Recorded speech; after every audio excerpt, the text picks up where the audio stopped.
Bicycle Thieves. Bicycle Thieves is an Italian drama and Neo-Realism film from 1948, post-World War II. In this audiovisual essay, I'll be focusing my main topic question on the setting, aka the mise-en-scene depicted in this film, and an understanding of the topic question, how this reflects the European art cinema sensibility. I researched this in my annotated bibliography, but now I'm going to go more into depth about it. A setting, otherwise known as mise-en-scene, is the arrangement of the actors, makeup, props, lighting, and location. Basically everything that helps to tell the story within each shot of the film. Everything is put in a specific place and nothing is put in frame by accident. This is to inform the viewer of where they are in the world of the film and what's going on with the characters and the world around them. How are they feeling? Where do they come from? What are they doing? What's their place in the story we're about to watch? This additionally displays structure of the narrative. Spoiler alert if you haven't seen this film from, 1948. But the film's narrative ends on a sad, ambiguous ending. Though you can interpret the ending as not knowing what will happen next to the character, or you can just assume that he'll never get the bicycle back. Of course, by Bicycle Thieves' narrative structure, we can go back to the mise-en-scene and see how it all reflects back to Italian Neo-Realism and European art cinema. Well, firstly, let's talk about what the film is actually about. I explained a bit, but let's go into depth. This will have an understanding of where the film takes place and I guess why it takes place. Bicycle Thieves, as I stated before, is a film from the late 1940s and it's directed by the leading figure of the Italian Neo-Realist movement, Vittorio de Sica. The story of Bicycle Thieves follows a poor, low-class citizen, Antonio Ricci, who is desperate to find a job in order to support his family. When he finally does get a job, he needs a bicycle, otherwise no employment for him. However, when he does get the bicycle, it immediately gets stolen. Talk about a rough first day on the job. This causes an enormous problem for him, as the bicycle is the key in his employment. If he doesn't have employment, he doesn't get money, and if he doesn't get the money, he won't be able to support his family.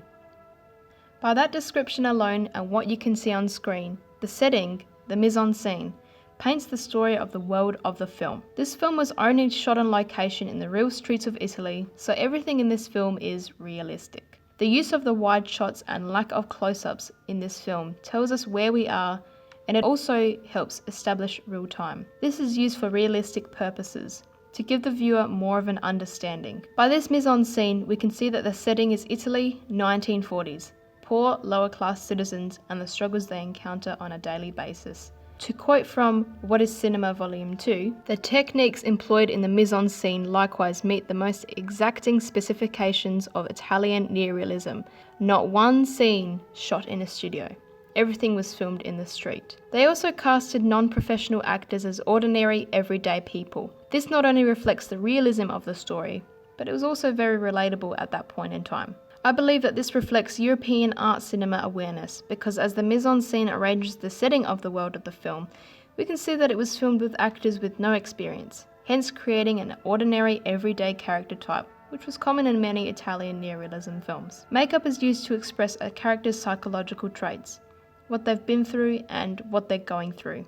More or less, makeup is essential because it helps paint a story and connect the audience to the film. Props. Correct era props such as vehicles, especially bicycles for this film, historical locations, work clothes, and work essential gear. Anything that the year is set in. Lighting. Even though this film is in black and white, it does help the setting. The lighting used is natural lighting, with zero Hollywood budget or studio use of lighting. This supports the sensibility of the European art cinema movement, thus to make it more realistic and even looks like a documentary. Location. The real streets, houses and shops of Italy 1948. This isn't a film just for entertainment, but reflecting and telling a story of the many who struggled during this time. As I have stated previously, the reason location is done on location and not studio is to send a message. That point of this is to uncover the truth about existing social conditions. It's to help inform the viewer of how people lived and struggled to get by.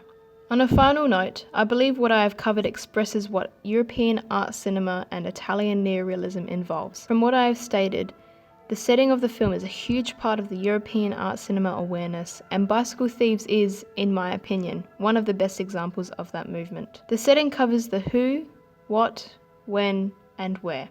Without this, there is no story.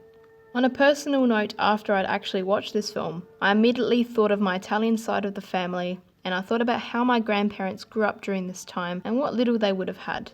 So from what I have learnt, I can now understand not only for use of academic study, but also on a personal level. Thank you for listening and watching. I hope that I have correctly demonstrated my understanding of this topic and covered the essentials to the best of my ability.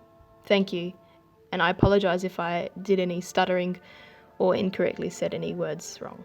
Thank you.